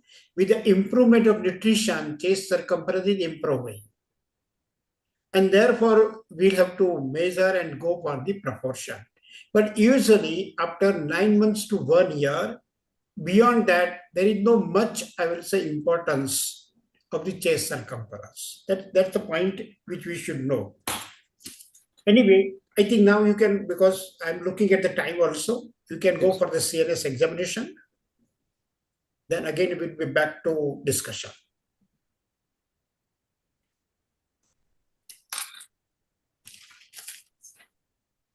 In the nervous system examination, higher mental function, child was conscious, alert, interacting with parents, responding to name and following simple commands, but could not be formally assessed in view of age constraints. Cranial nerve examination. Sorry. Can you go to the previous slide? Yes, sir. What is your last comment? Could not be formally assessed. Is it right? What you are expecting? What way you are expecting to assess the child for the higher functions at this age? More or less, just by in the same way, sir, as expected, conscious, alert, and interacting with parents and responding to the simple commands. You know, the point is, please, suppose, can you go for the orientation of time, place, person, Dr. Phani? Usually, traditionally, we go for the orientation of time, place, person. Yes, sir. Should you go by that? At this age, we can't expect exactly to be oriented. So, at what age you can apply the orientation of time, place, person? Sir, by 5 years. Yes, exactly. You know, after 5 years, we go for the orientation of time, place, person. But the similar things, how we can assess in the new, I will say, younger the children, infants and toddlers, by looking at their activity. Yes, sir. How they are, I will say, trying to even interacting with your surroundings, when you are calling by name, or even playing with other children, or if you are offering some object, how the children are taking. Right, if you offer the support pen and paper, then whether they are trying to draw something according to the age of the child. So how the child is, from all the things, you know, you are assessing the cognition. That is called the cognition. Cognition, that means whatever you speak, child is perceiving, analyzing, and then responding. And that is the complex phenomena of the brain function in the young children. That's what we say cognition. And from the cognition, we can make out that whether the cortical functions are good or not. And then, of course, the speech, even the hearing, all the things, what are the responses of the baby, from that you can assess. And this is the thing that how you can assess the higher functions. And suppose higher functions are affected, impairment of consciousness, then go for the Glasgow Coma scale. Right? Okay. Yes. Take it further.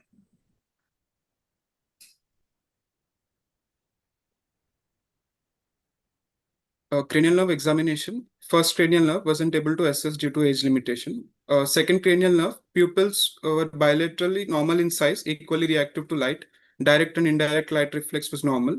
Child can fixate and follow objects. Color vision and visual activity could not be assessed. fundus examination was normal.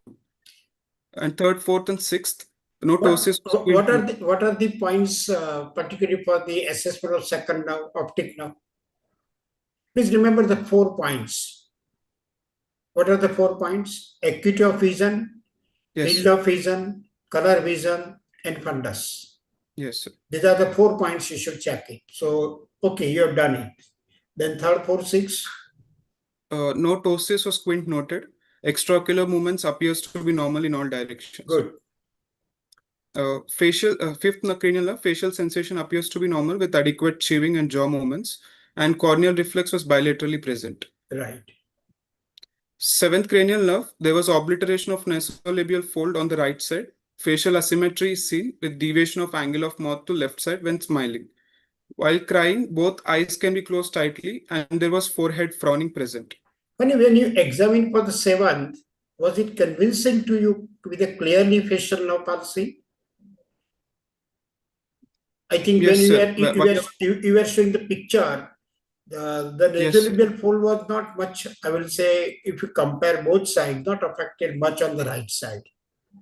Even deviation of angle of mouth was not much convincing. Yes, it was feeling that, yes, compared to the opposite side, it is affected. And anyway, but suppose if we'll go for the discussion later on, but keep the note that 7th, yes, some of the points were present, but not obvious or convincing.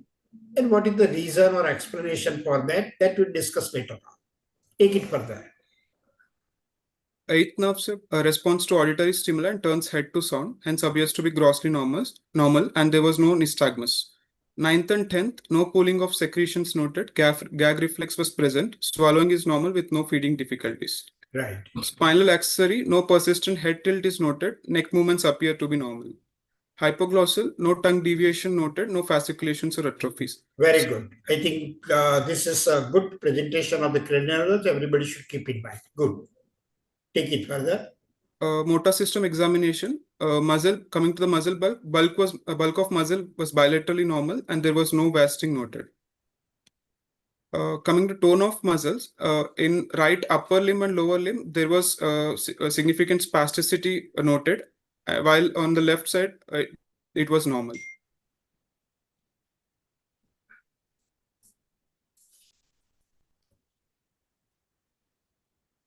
Okay. And coming to the power of the muzzle, grossly in the right upper limb, in the shoulder and elbow joints, the power was 3/5, and in left upper limb, in shoulder and elbow joint, it was more than 3/5. Good. And in lower limb, at hip and knee joint, it was 3/5, and in left upper limb and left lower limb, hip joint and knee joint, it was more than 3/5. Okay.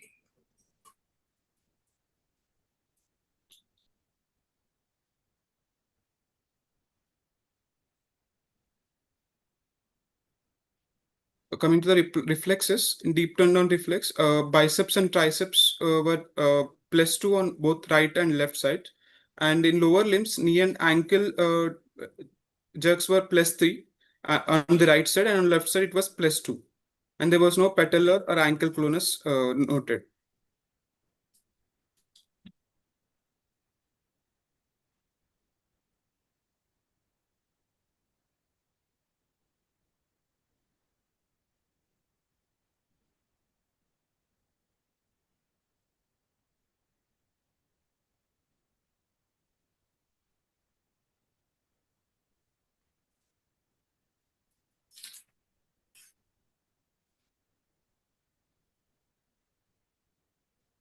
Sensory system examination.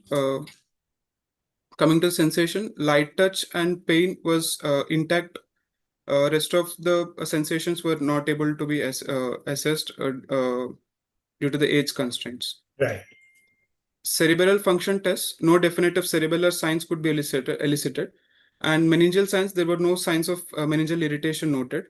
Gait couldn't be assessed. Skull and spine appear to be normal. Fine. Other systemic examination was grossly normal. Cardiovascular, respiratory and parabdomen appears to be normal. Fine. Anyway, now can you stop sharing? Yes, sir. I wanted to listen, but I have to go for my ward rounds, ICU round. Yes, madam. So I enjoyed so far, but main अभी उसका जो आने वाला है मेरे को जाना पड़ रहा है. Yes, So yes, I'm madam. sorry about that. But It's I was just seeing meticulously, something good about you. You're an examiner who likes to know what the student knows, yeah. rather than know what he doesn't know. Your approach is pretty unique and nice. I've been enjoying, and I think I'll see a little more next time.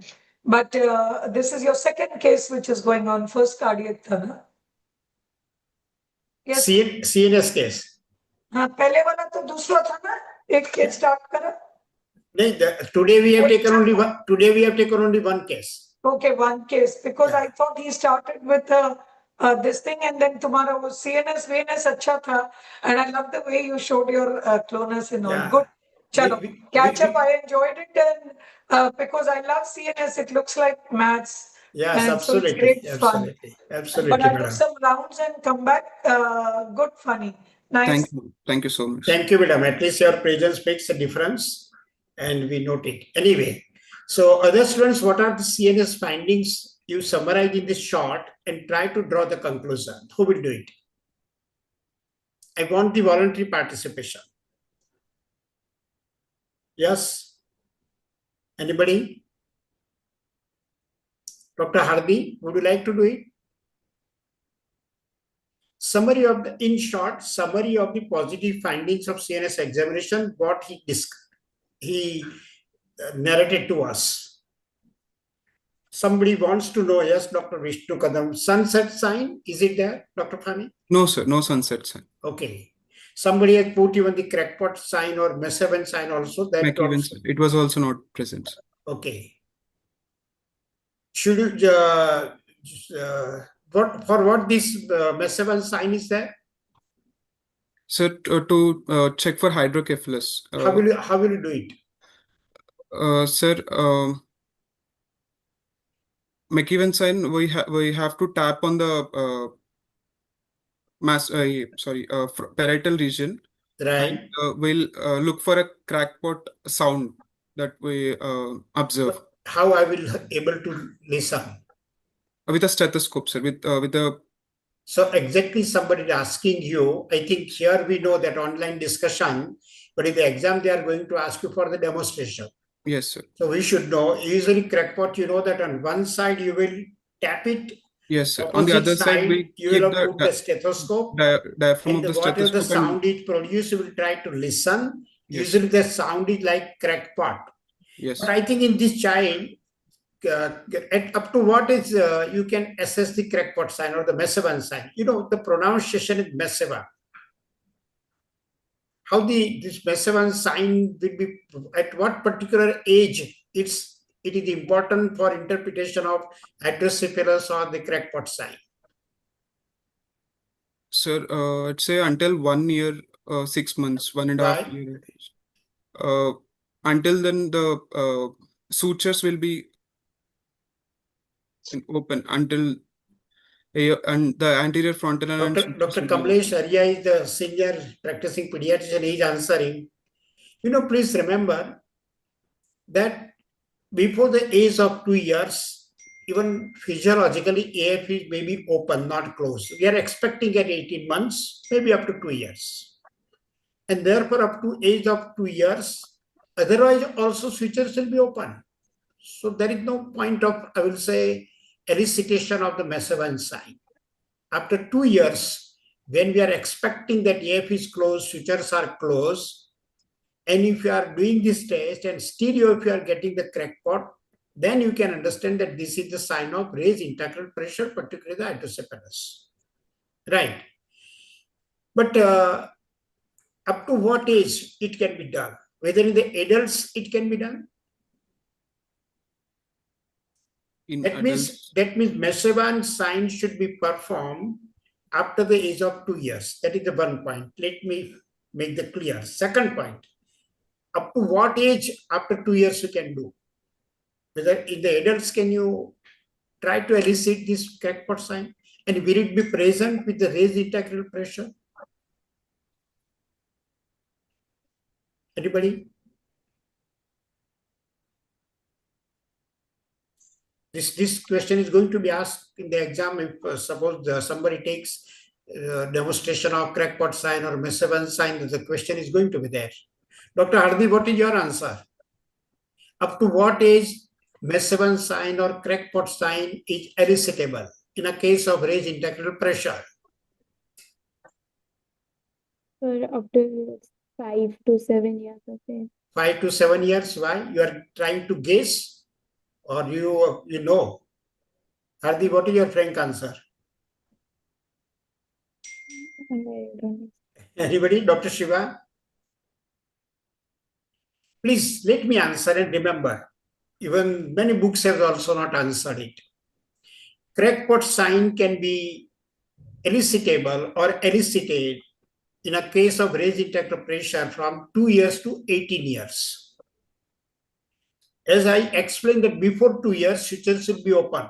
So there is no point of elicitation of this sign. After 2 years, when the sutures are closed, and still if you get the crackpot, it indicates raised intracranial pressure.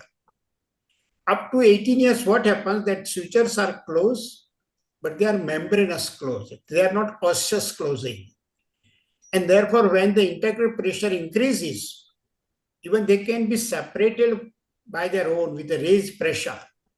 And you can elicit even this Mesevan sign. But after the age of 18 years, when they are ossified, that means bony formation has taken place. They cannot open. And therefore, Mesevan sign cannot be elicitable after the age of 18 years, even in a case of raised intracranial pressure. Right, so that is what that side. So that is, I think, positive findings. Funny, can you, because now we have reached to the end of the time, so can you make the summary of the positive findings? Yes, sir. CNS findings only,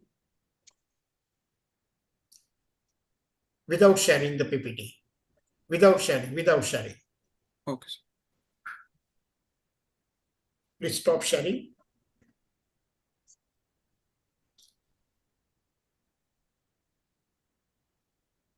You know, always this is going to be there in the exam. And I think, you know, sometimes what happens, I observe that the students continue to ask the history, examine till the examiners come for the exam. And then suddenly they start this discussion. And then mentally you are not prepared. And then in spite of your knowledge, performance does not happen good.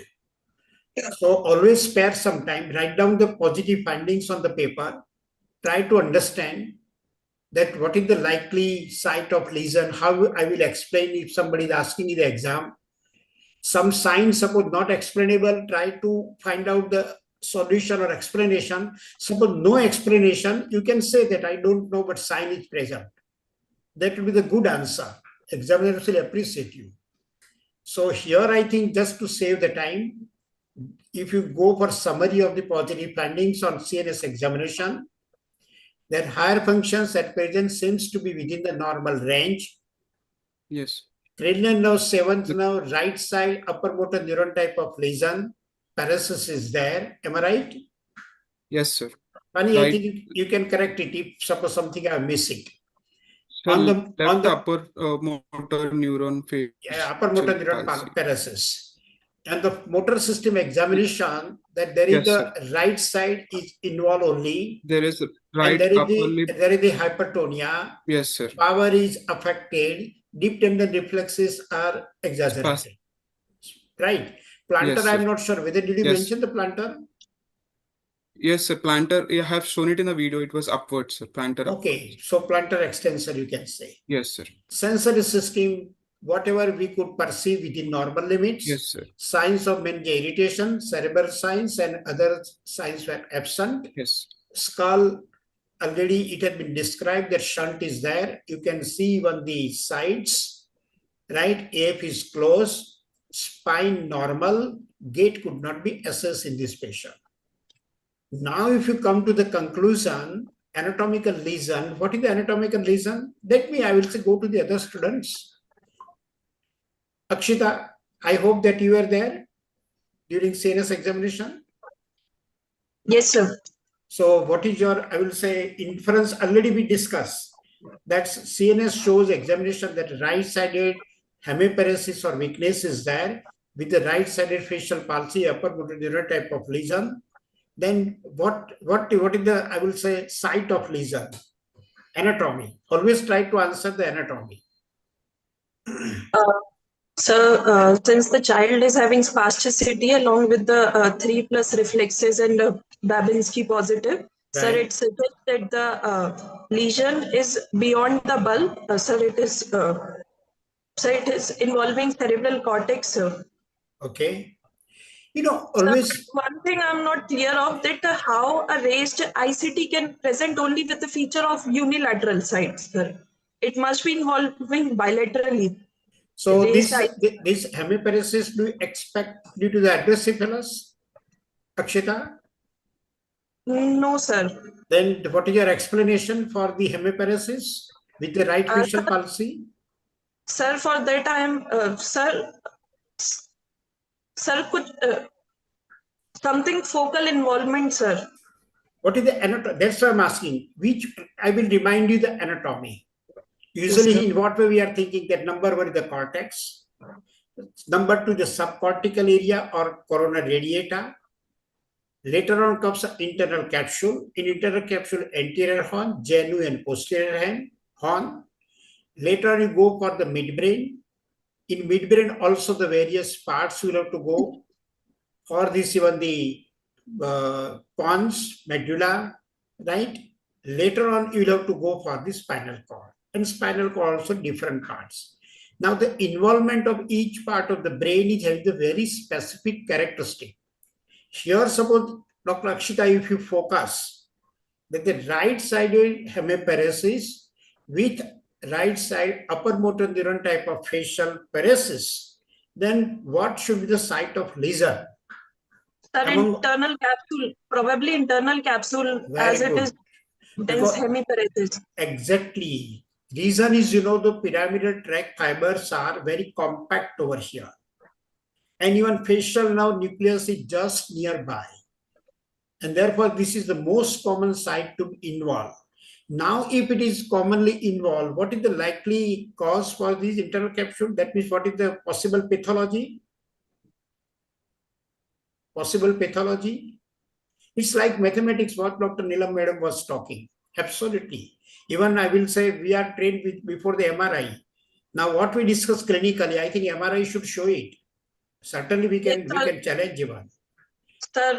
Sir, because of tuberculoma and vasculitis due to this TB meningitis. The point is, Akshita, I don't know but that means it is the middle cerebral artery involvement. MCA vasculitis. Right? Now, how the vessel is affected? Is it due to the thrombosis, embolism, vasculitis, or even due to hemorrhage? Any various problems can develop. In this particular patient, due to tuberculin protein hypersensitivity, arthritis, and therefore vasculitis. Therefore, end arthritis, what we say.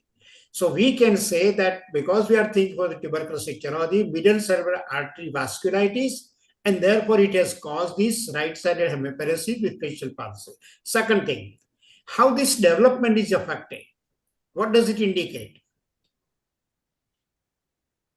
Development is affected. What does it indicate? You know, I think this is when Dr. Fani has examined patient in the phase of the recovery. But previously, if you have seen the picture, would be having different. That means, you know, this cognition and everything is affected. That means it's a generalized diffuse cortical lesion. Even the child had epilepsy, seizures. So epilepsy is indicating the cortical lesion. Yes. So anatomy point of view now, if you say, but at the same time, you know, midbrain, brainstem, pons or medulla are not affected, we can say. The reason is, you know, brainstem, particularly the midbrain, pons and medulla, if they are affected, multiple cranial nerves will be the very common. Patient will be having the decerebrate rigidity. Even dorsal phenomena will be present. all the findings are absent and patient is having the good condition compared to general condition, which will not be in a case of midbrain or pons and medulla.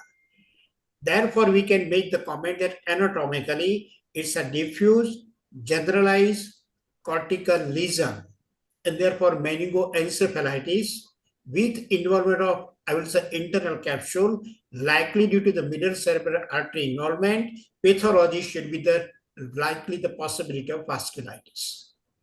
And now the hydrocephalus due to what? Because already shunt is there, so hydrocephalus is also there. Akshita, what is your explanation for hydrocephalus? Why the hydrocephalus develops in a case of tuberculosis? Due to the basal exudate being exactly settled. That may be the basal exudate, yes, or even the vasculitis. You know, vasculitis will also cause the choroid plexuses, this villi, arachnoid villi. Yes. They will be due to the inflammation will get destructed. So there is no There's no absorption of the CSF. So all these factors, exudate formation, we don't know, even suppose there may be some small tuberculoma, they will also not allow for the free circulation and then result in the hydrocephalus. That is the most common pathology.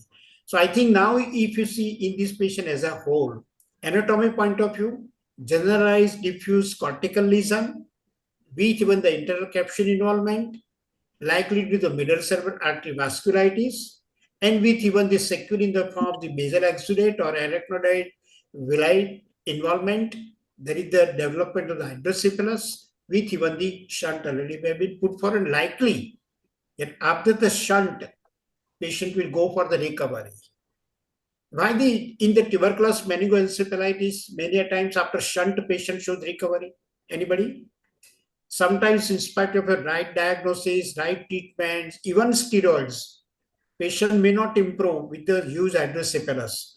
But if you put the shunt, I mean, not immediately, but in 2, 3, 4 weeks, that's a good recovery. Why how the shunt helps? Anybody? By putting the shunt, you know, there is a decreased raised intracranial pressure, sir. And therefore, the raised intracranial pressure, there is the stretching of the vessels.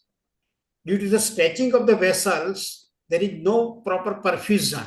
So drugs are not reaching at the site of pathology.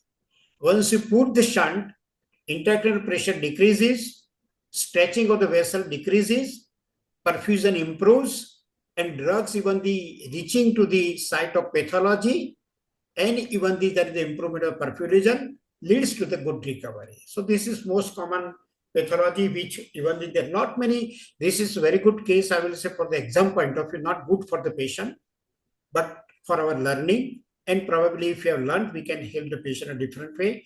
Already we have crossed the time, so I may not go into the details, but line of the treatment, even how the patient should be followed up, indication of the steroids. And I request every student that please go through National Tuberculosis Elimination Program recent guidelines. And I will say not only the students, every pediatrician of this country should know in details, because daily we have to manage the patient.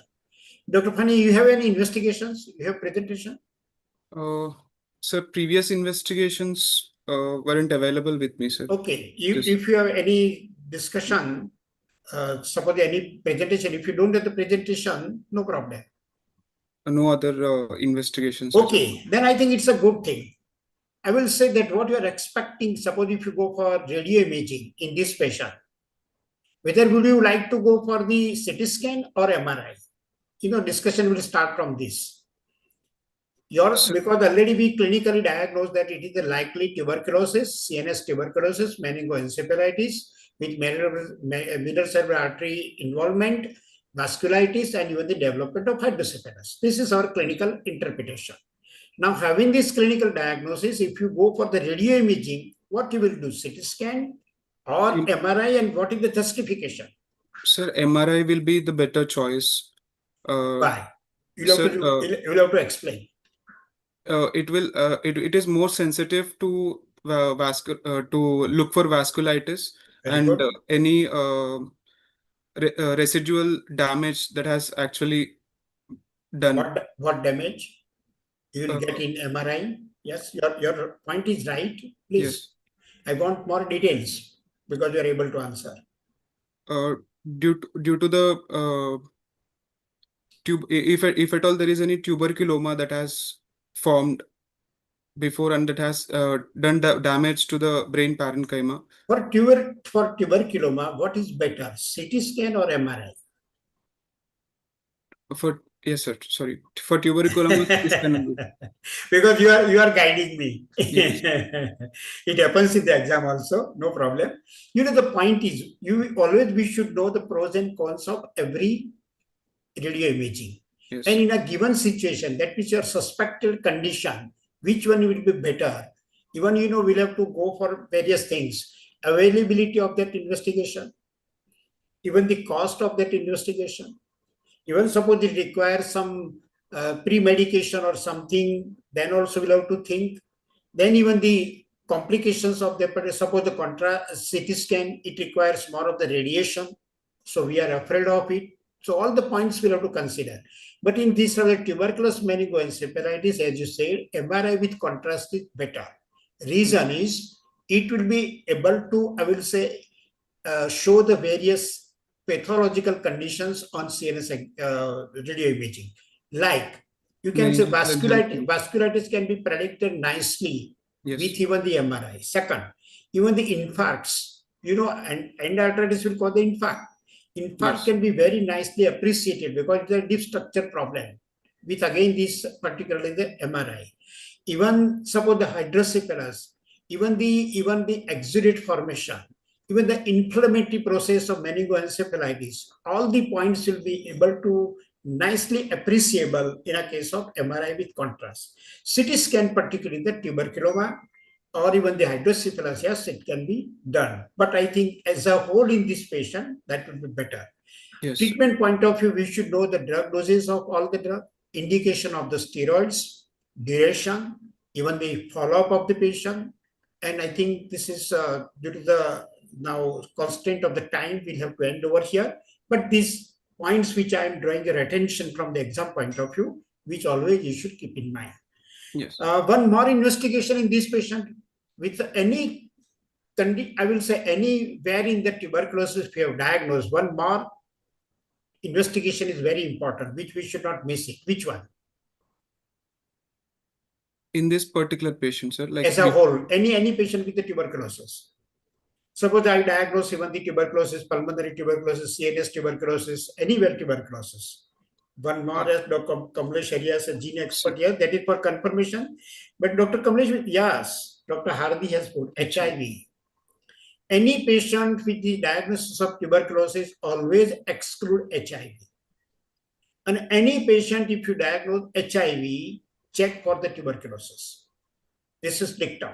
This is very, very important, and in every patient we'll have to do. Anyway, we'll have to end over here because we have already crossed about 10 minutes. But let me express that Dr. Fani, your #1 selection of your case was really good. Absolutely quite, I will say, learning.